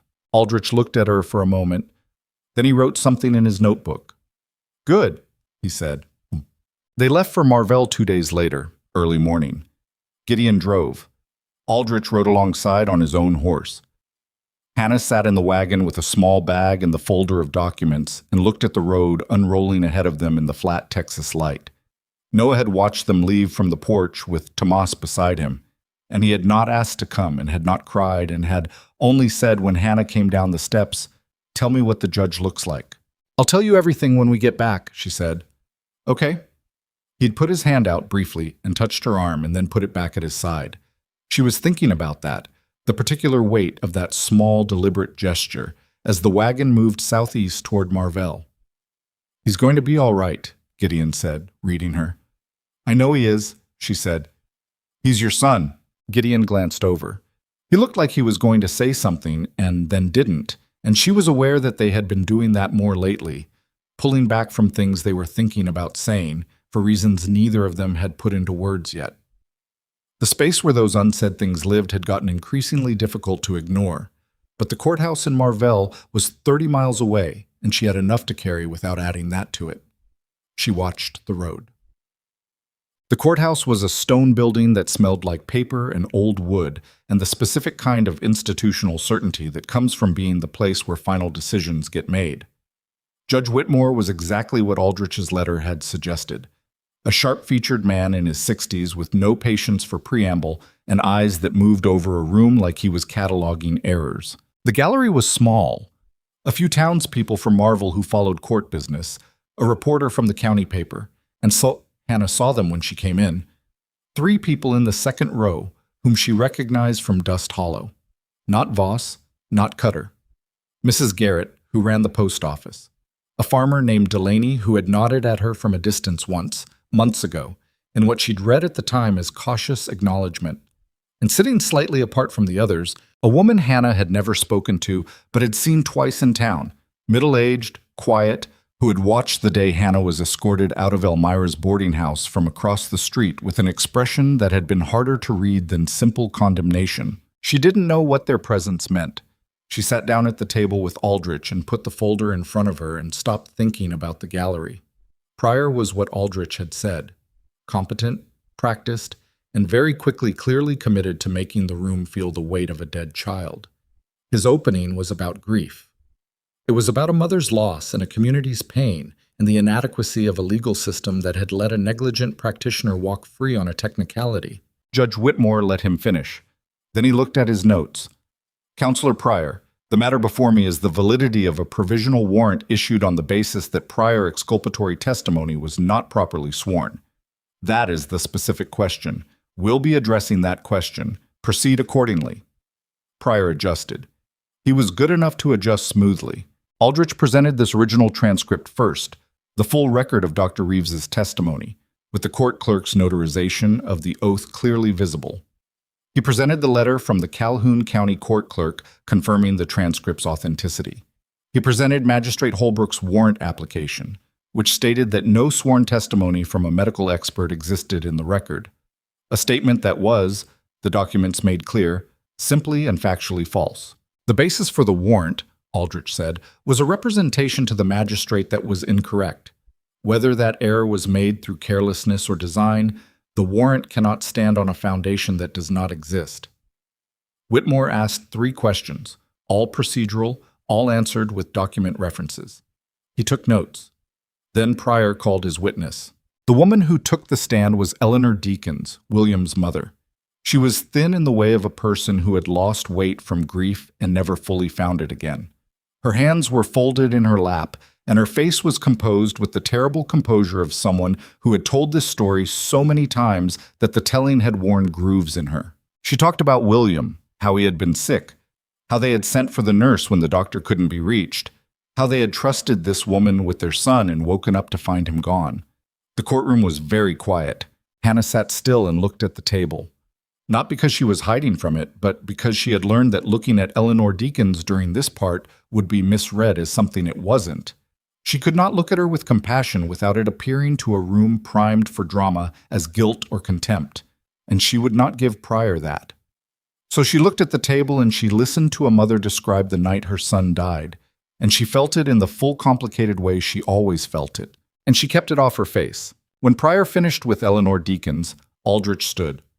Mrs. Deakins, he said quietly, I'm not going to ask you to revisit the night of William's death in detail. I'm going to ask you a small number of factual questions. Is that all right? She looked at him. Yes. When you engaged Miss Mercer to attend to William, what was his condition? He was feverish, very feverish. For how long had he had the fever at that point? A pause. Several days? Can you be more specific? Another pause, longer. 5 days. 5 days of high fever before Miss Mercer arrived. We thought it would break. Of course. When Miss Mercer arrived, what did she do? Eleanor Deacon's composure shifted slightly, the way a surface shifts when something underneath moves. She examined him. And then? She worked. Through the night. She didn't sleep. She stopped. She asked us to get more water. She used compresses. She asked my husband to ride for the doctor. She asked for a doctor to be summoned as well. Yes. Mrs. Deakins, this is the last question. in the days after William's death, in your grief, and I say this with full understanding of what grief does, did anyone suggest to you that Miss Mercer's actions had caused or contributed to his death? Someone outside the family, perhaps? A neighbor? Someone in town? Pryor was on his feet. Objection. Relevance. Your Honor, Aldrich said calmly, the provenance of the original accusation goes directly to whether the subsequent complaint and warrant application were initiated from genuine belief or from external influence on a grieving family. Whitmore looked at Pryor. Overruled. Answer the question, Mrs. Deakins. Eleanor Deakins' hands unfolded in her lap. She looked at them for a moment. There was a man, she said. He came to the house 3 days after. He said he knew of other cases. He said she had done it before. Did he identify himself? He said he was a concerned citizen. And after his visit, the formal complaint was filed. It wasn't quite a question. Eleanor Deakins looked up, and for the first time her eyes moved to Hannah. Not with hate, not with the directed fury Hannah had been absorbing from a distance for 3 years, but with something more confused and more human than that. The look of a woman who was beginning to see, too late and too painfully, that the shape of things was not what she had believed it to be. Yes, she said quietly, after his visit. Whitmore recessed for 40 minutes. Hannah sat in a small room off the main hall with Aldrich and Gideon and a cup of coffee that had gone cold and didn't drink it. She had not let herself think about the verdict during the testimony, and she was not going to start now. She looked at the wall. That last answer, Gideon said. I know, Aldrich said. The man who came to the Deacon's house. That was organized. It was. Whether it came from the same source as the pressure in Dust Hollow, Aldrich spread his hands. That's another question for another day. What matters right now is that the origin of the formal complaint is now on record as something other than spontaneous family grief. Hannah looked at the cold coffee. She thought about the man who had visited the Deacon's house 3 days after William died. She thought about Voss, who had been trying to move Gideon off his land for 2 years. She thought about the way the letters had come right when she had started helping Gideon with his account books. She thought about how easy it was to destroy someone you'd never met if you just lit the right fire in the right place and let other people's grief do the work. Aldrich, she said, after today, whatever happens, I want you to document the connection, the letters, the Deacon's complaint, Voss's land challenge, all of it. Aldrich looked at her. That's a longer fight. I know. It'll cost more. I know that too. He was quiet for a moment, and then he wrote something in his notebook that she didn't try to read, and then the bailiff came to the door to say the judge was ready. Whitmore came back in and sat down and looked at his notes for a moment before he looked at the room. The warrant issued by Magistrate Holbrook is vacated, he said. The factual basis stated in the warrant application is not supported by the documented record. The original dismissal of charges against Hannah Mercer stands without qualification. He looked at Pryor over his glasses. If the Deacon's family wishes to pursue a civil matter that is available to them through appropriate channels and will be addressed by a court with relevant jurisdiction, this court's business on this matter is concluded. It's both sides. He closed his folder. That was it. 3 years of it, and it ended in 20 seconds of a tired judge's voice in a stone building that smelled like paper. Hannah sat still for a moment. Gideon put his hand over hers on the table briefly, the way he did things, without making a production of it.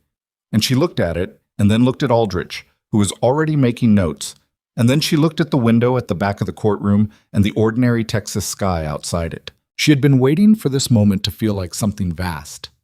It felt, instead, like putting down something heavy she'd carried so long she'd stopped noticing it until it was gone. The absence of the weight. The strange, disorienting lightness of it. When she turned back to the room, Eleanor Deakins was still seated in the gallery, the other witnesses already moving toward the exit. She was looking at her hands again, in the same way she had on the stand, that searching look of someone recalculating things they thought they knew. Hannah looked at her for a long moment. She didn't feel the things she might have expected to feel. Not triumph, not resentment. The woman had lost a child and been handed someone to blame, and had accepted it because blame, even false blame, was something you could hold on to when grief gave you nothing else to hold. She understood that. She stood up and she walked to the end of the Deacons' row, and Eleanor Deacons looked up. "I tried everything I knew," Hannah said. "I want you to know that."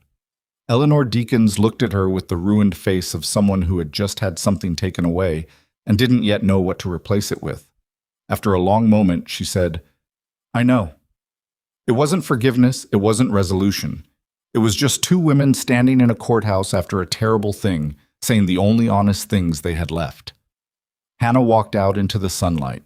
But on the road back to Dust Hollow, Gideon drove and Aldrich rode ahead, and Hannah watched the land from the wagon seat in the particular silence of someone who is still catching up to a change that just happened. They were about 10 miles out when Gideon said, "What are you thinking?" She considered the question. "That 3 years is a long time," she said, "and that I'm not sure who I am without the running." He glanced over. "I think you know who you are," he said. "You've been showing me since the day you walked into my kitchen and told me to let you alone while you thought." She looked at the road. "You're a fairly generous witness."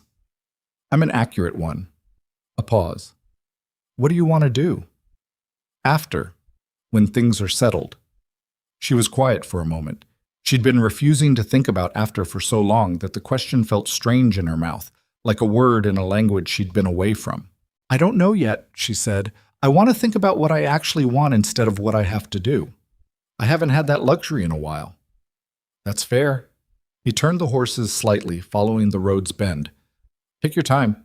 She looked at the long, dry grass on either side of the road and the late sun lying across it in broad angles, and ahead of them the direction of Calloway Ridge, and a boy who had asked her to tell him what the judge looked like, and behind them the courthouse and a warrant that no longer existed, and 3 years of a story that was finally, incompletely, imperfectly over. She was 31 years old. She was tired and lighter than she'd been in years, and not sure what came next. She let the wagon carry her toward the ridge. Noah was sitting on the porch steps when the wagon came over the ridge. He stood up the moment he saw it, and Hannah watched him from the wagon seat. The way he held himself still, waiting, not running to meet them the way a younger child might, because he was 8 years old and had learned that waiting was sometimes safer than moving toward things. She understood that instinct.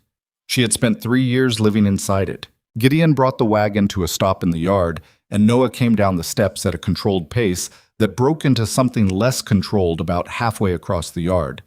And Gideon was already climbing down to meet him. And Hannah sat for a moment and watched a father catch his son in the particular way that looks effortless and is the opposite of effortless. Arms that know the exact weight, the exact hold, the muscle memory of 1,000 ordinary moments that add up to something neither of them could put a name to. She climbed down on her own side and gave them the moment. Noah pulled back after a second and looked past his father at her. "What did the judge look like?" he asked. She'd promised him that. She thought about Whitmore, the tired eyes, the reading glasses, the complete absence of interest in being impressive.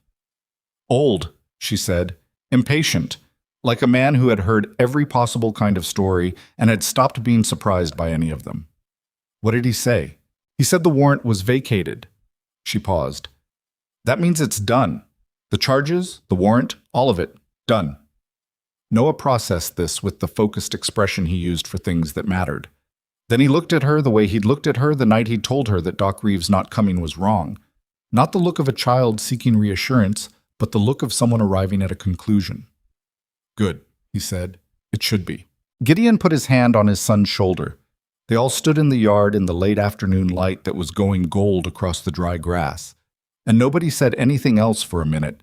And it was the least complicated minute Hannah had experienced in a long time. The ranch settled back into its rhythm. But the rhythm was different now in ways that were hard to point to exactly. The threat that had been circling for months had lifted, and the absence of it changed the texture of ordinary days. The kitchen felt less like a place where she was temporarily allowed and more like a place where she simply was. She cooked without the half-awareness she'd been carrying, the low-level calculation of how much space am I taking up, how quickly could I move if I had to.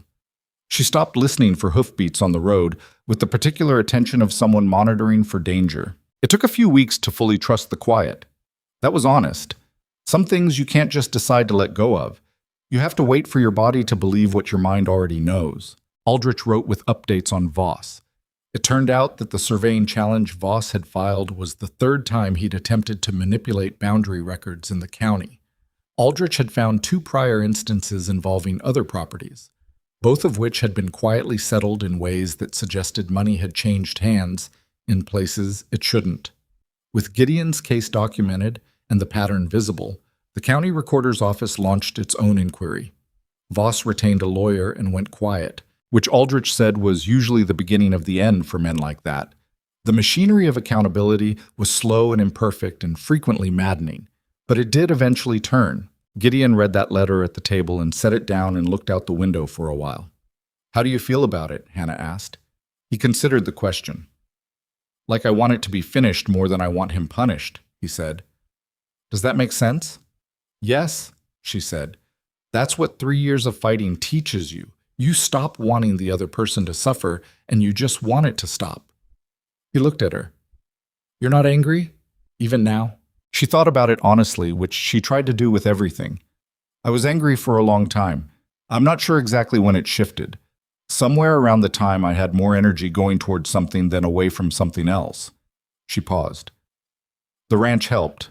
Noah helped. Having work that mattered. He was quiet. Then, "You matter here. I want that to be clear."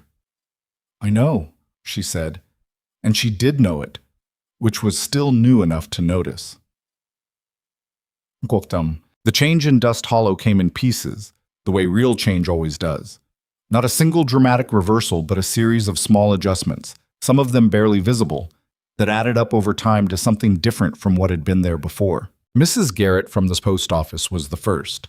She stopped Gideon on the street one Tuesday morning in August, about 2 weeks after the hearing, and said, with the slightly pained air of a woman doing something uncomfortable, "I heard what happened in Marvell, with the court." She paused. "I'd like you to tell Miss Mercer that I was wrong to turn away when she was put out of Elmira's. I'd like her to know that." Gideon told Hannah that evening. Hannah sat with it for a moment. "What did you say to her?" "I said I'd pass it along."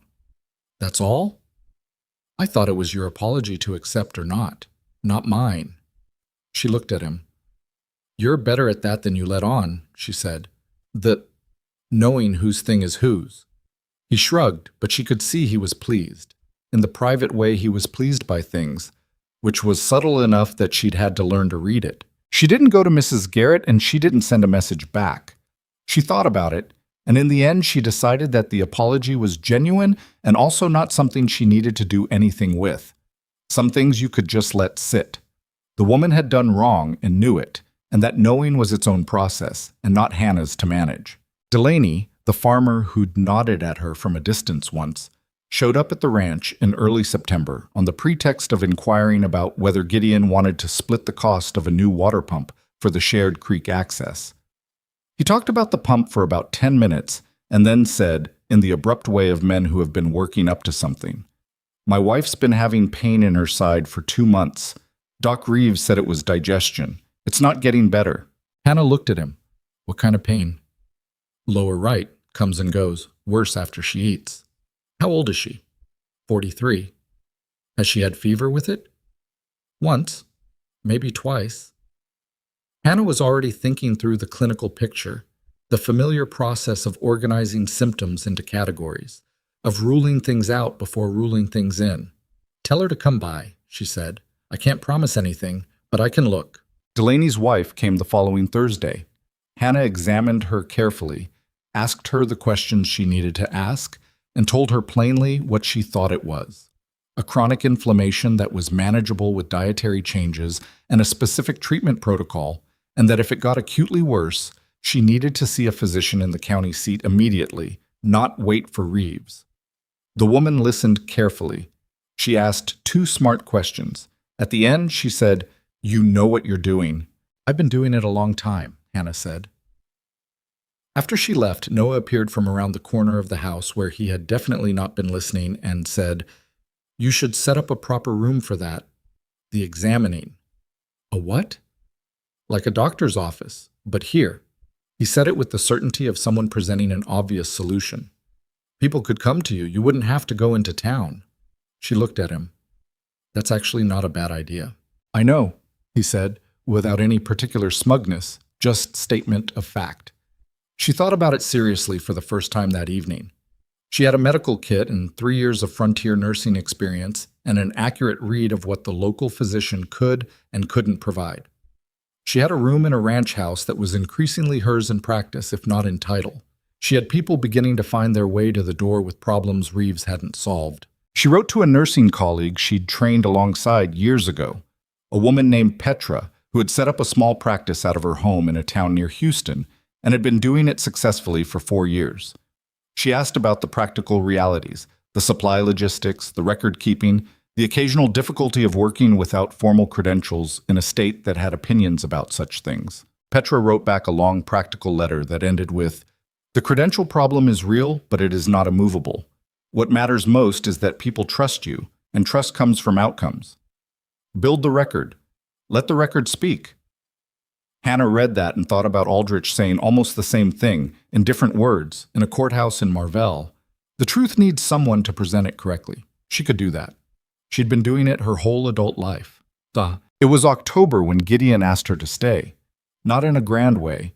He was not built for grand gestures, and she would not have trusted one from him if he'd attempted it.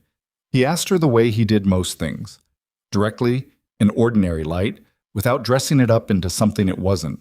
They were walking the east fence line, which needed checking before winter, and the afternoon was cool enough to be pleasant for the first time in months. The kind of Texas October that almost made you forgive the summer. He was ahead of her by a few steps, checking a fence post, and he didn't turn around when he said it. "I'd like you to stay. Not as household help, just stay." Hannah looked at the back of his head. He still hadn't turned around. "That's not a very complete sentence," she said. He turned around then. He had the expression he got when he was doing something that required more exposure than he was comfortable with. Not exactly embarrassed, more like a man standing in a wind that was stronger than he'd expected and deciding to stand in it anyway. "I know what I mean," he said. "I think you know what I mean. I'd like to hear you say it completely." He looked at her for a moment. "I would like you to build your life here. With me and with Noah. I would like that to be a permanent thing instead of a temporary one."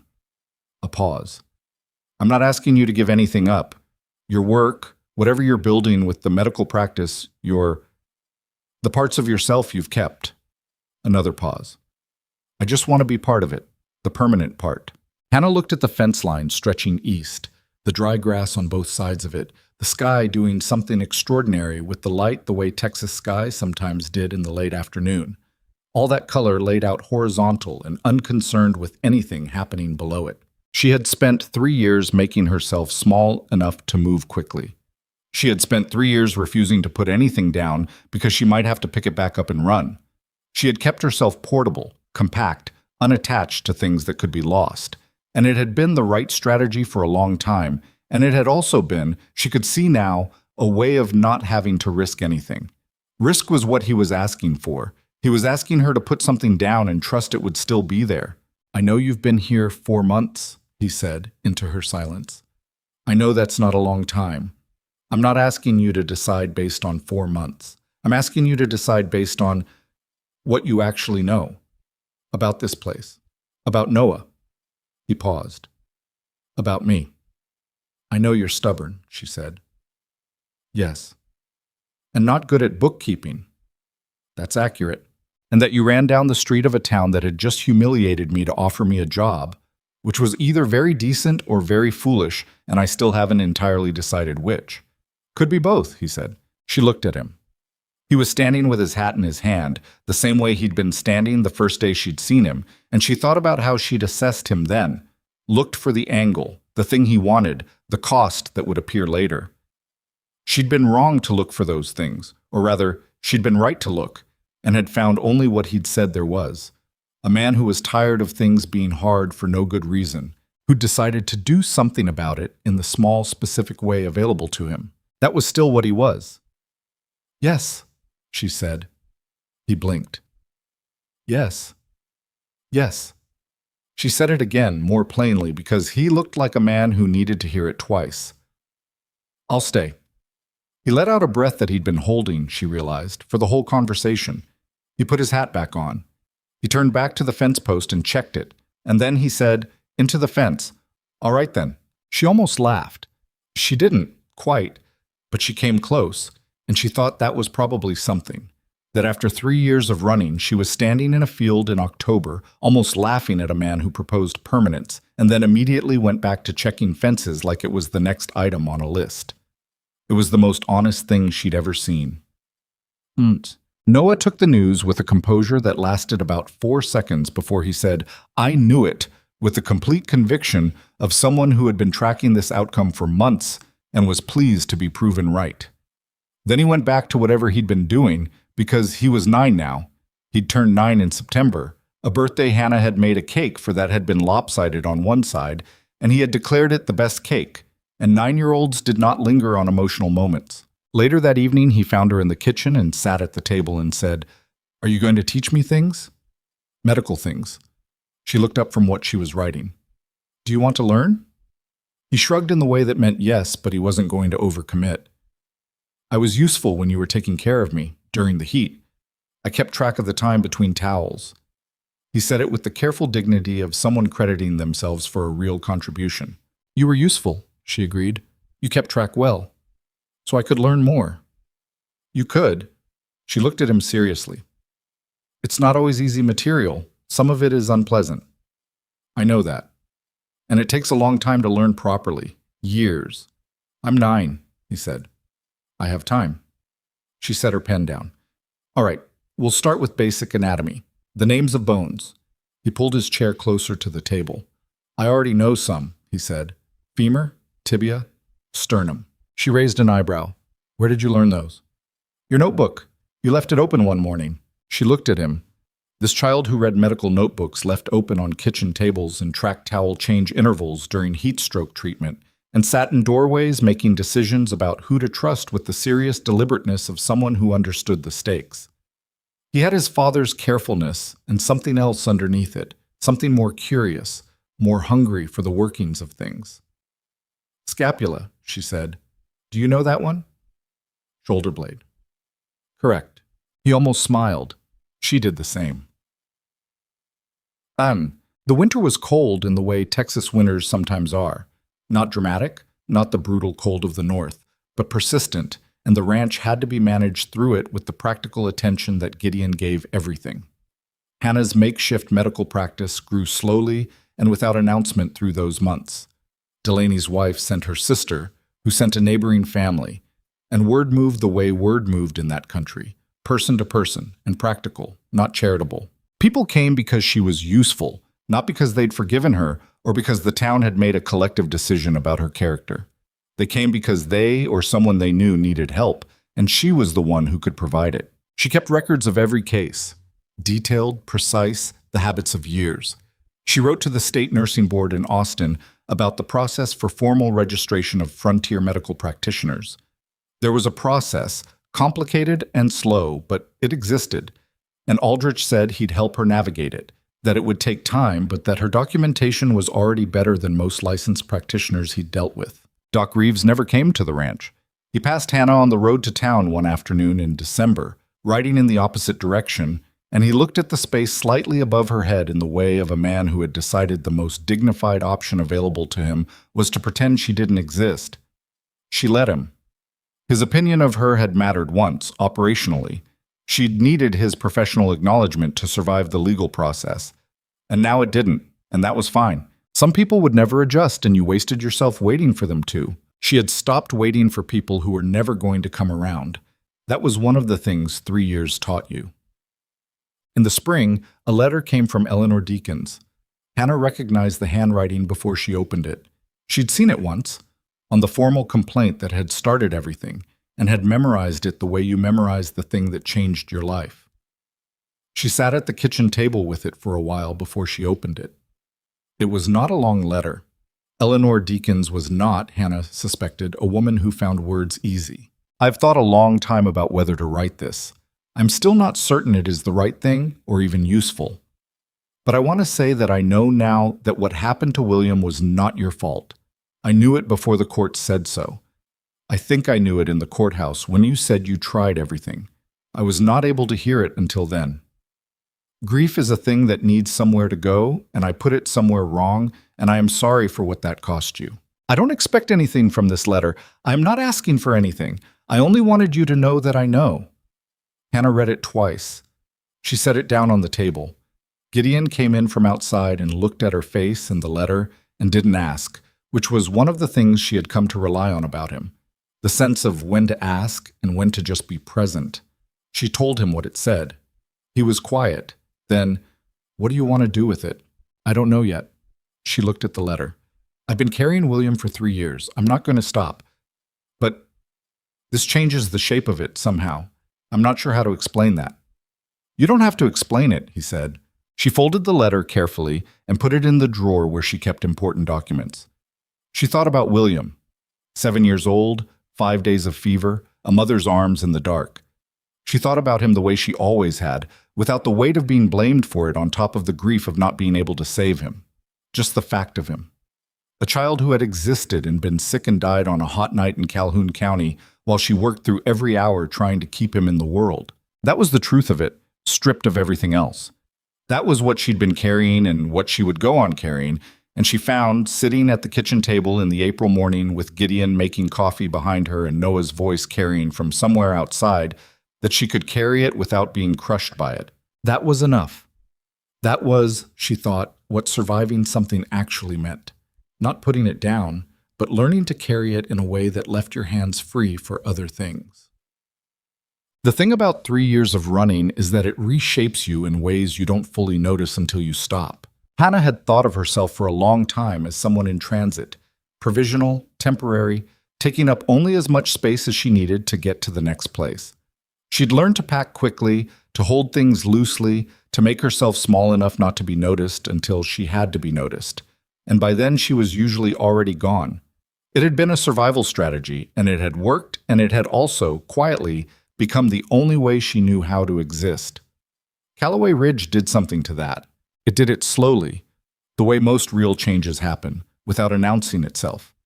It was in the red curtain she'd hung in the kitchen window that was still there 6 months later. It was in the drawer where she'd started keeping things she didn't need to be ready to grab quickly. It was in the way she'd started thinking of the medical practice not as something she was doing for now, but as something she was building, a word she hadn't let herself use in 3 years because building required believing you'd be somewhere long enough for the thing to stand. She was building something. She let herself use the word. She was building a medical practice out of a room in a ranch house, and a life out of a place that had started as a last resort, and a family out of a man who checked fence posts when he was nervous, and a boy who memorized medical terminology from notebooks left open on tables, and came home to her at the end of every day with dirt on his knees and something to tell her that had happened while she wasn't there. She had not planned for any of it. She was grateful for all of it, in the practical, unsentimental way she was grateful for things, not with ceremony, but with the daily decision to stay and to show up, and to keep putting her hands to whatever needed doing. On a morning in late May, she and Noah were in the yard doing what had become a regular thing, a 15-minute lesson before his other chores, working through whatever medical concept she'd assigned him to read about. He'd moved past bones and into basic circulatory function and asked more questions than she sometimes had time for, which she took as a good sign. They were sitting on the porch steps in the early morning before the heat built, and he was explaining back to her what he understood about how blood moved through the heart, and he was mostly right with 2 specific errors that she corrected, and he argued with the first correction and accepted the second with reasonable grace. Gideon came out of the house with his coffee and sat on the top step behind them, not interrupting, listening.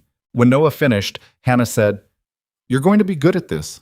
He looked at her sideways. "At medicine? At thinking through problems carefully, whether it's medicine or something else?" She looked at him. "You've got the right kind of mind for it, patient enough to track details, stubborn enough not to give up when it gets complicated." He considered this. "You have the same kind." "I've been told I'm too stubborn." "Too stubborn means you didn't stop when you should have given up," Noah said. "That's not the same thing." She looked at him.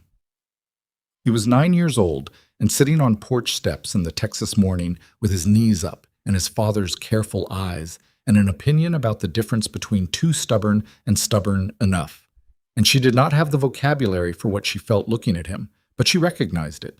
She'd felt it for the first time on the night she'd heated up leftover cornbread for a kid who couldn't sleep, in a kitchen that smelled like old grease and possibility. She recognized it because she'd been looking for it for a long time without knowing what it was called. Behind them, Gideon made a sound that was almost a laugh, quiet, private, and she felt him shift on the step above her, his shoulder against hers, the ordinary warmth of someone who was right there and intended to stay. The morning was heating up already.